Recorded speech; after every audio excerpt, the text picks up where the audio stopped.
Alright, fifth graders, this is Mr. Combs here, and I am here to go over our second day of work for the week of April 27th. And so this is all aligned to Standard 5 NBT 2. So without any further ado, we are going to get rolling on some math. I hope everyone's having a wonderful day and ready to get going. So the first thing I'm going to do is I'm going to look at question number 1. So question number 1, which number is equal to 10 to the third power?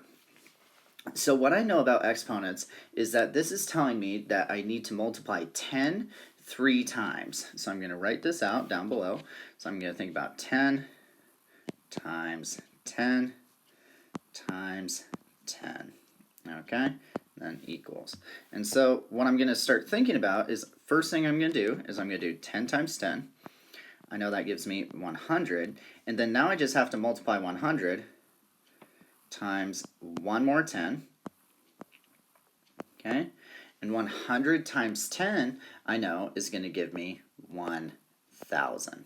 So our answer for 10 to the third power is going to be B as in bear for 1,000. One thing that I want to point out is I want you to think about how many zeros we have in the number 1,000. So in the number 1,000, we have 3 zeros, and our exponent for our multiple of 10, 10, is going to be 3. So if you're using multiples of 10, and you have an exponent, right? That exponent is going to be the number of zeros that you have in your eventual product, in your answer, okay? And so now what we're going to do is we're going to move over here to question 2. Question number 2, mentally calculate 7,100 times 100. So I have 7,100 times 100, okay, so 7,100 times 100. So the first thing I'm going to think about, especially with mental calculations, is I'm going to do what I call the basic fact. So the basic fact in here is going to be any number in my factors that is not a 0. So I'm thinking about the numbers I have, so 7,100 and 100. My basic fact for that is going to be 71 times 1. So 71 times 1 is going to give me 71, okay? And now all I'm going to need to do is I'm simply going to add the total number of zeros in each one of my factors that I just underlined in blue, okay, to the back of that 71. So I have 2 zeros in 7,100. I have 2 zeros in 100, okay? And so I have 4 zeros total. So I'm going to put those on the back of my 71. And so now I'm going to think, I'm going 3 from my ones place for my comma. I'm going to put it right there between my first and second 0, okay? And I see that my answer for this is going to be 710,000. Okay, so 710,000. Okay, now what we're going to do is we're going to move down here to our question number 3. Okay, question number 3. A number has a 9. We're going to do that a little bit better. I might make my line a little bit smaller for this one. A number has a 9 in the thousands place. If you multiply the number by 10, where will the 9 be in the product? So the first thing I'm going to think about is that when we increase in place value, okay, our values, okay, when we increase in place value, values increase 10 times. And so this is when we increase in one place value. Okay, so when we increase in one place value, okay, they increase by 10 times. So now what I'm going to do is I'm going to draw out a handy dandy little place value chart. Okay. All right. So I have my decimal point. Here I have my ones. Here I have my tenths. Here I have my hundredths. And then here I have my thousands.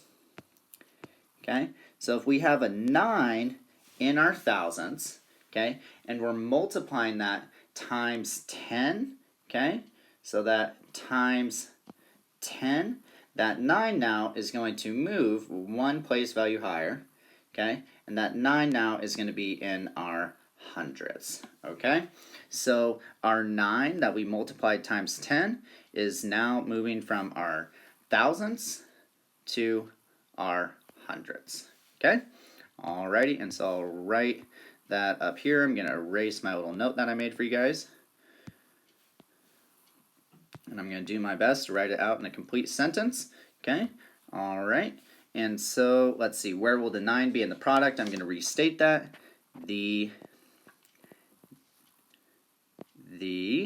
Oh man, I apologize, I'm just getting used to writing on the iPad. The 9 will now be in the hundredths.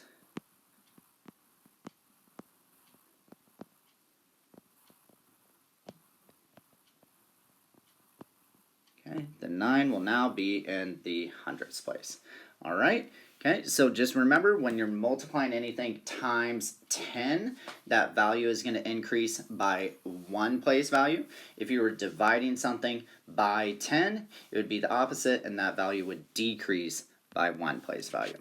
All right, okay, and so now we're going to look at our final problem, number 4. Okay, so Jose says that if 30 times 300 equals 9,000, then 50 times 600 equals 3,000.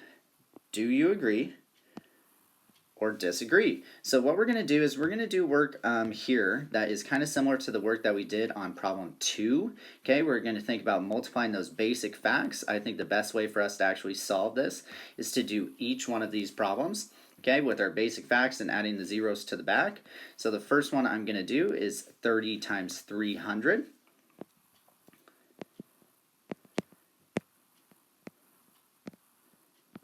Okay, I'm going to underline my basic fact in red. Okay, so 3 times 3, those are the only numbers that aren't zeros in there. So 3 times 3 I know gives me 9. Okay, and then now what I'm going to do is I'm going to underline my zeros in blue. Okay, I'm going to count those now and add those to the back of the 9.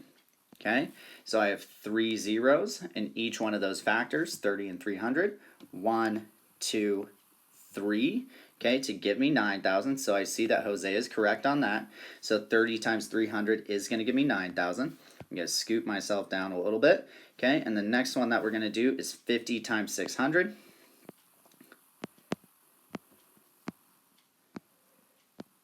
Okay, 50 times 600. I'm going to underline these again.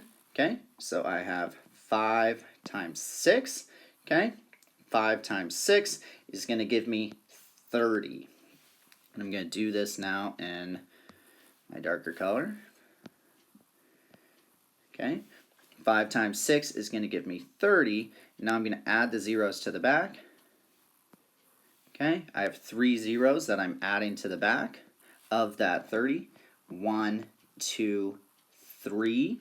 Okay, to give me 30,000. So I want us to think at what mistake that Jose made when he said that 50 times 600 is going to be 3,000. The mistake that he made was, one, he either didn't add 3 zeros, he added 2 zeros, or he also just simply thought of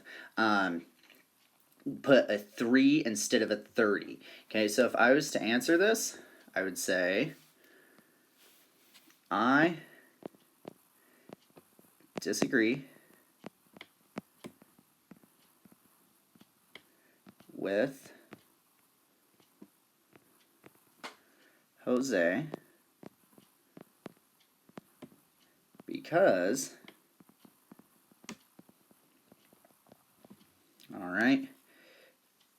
50 times 600 equals 30,000. Okay? All right. And so that is all she wrote for today, guys. And so I'll zoom out and I'll zoom in a little bit more.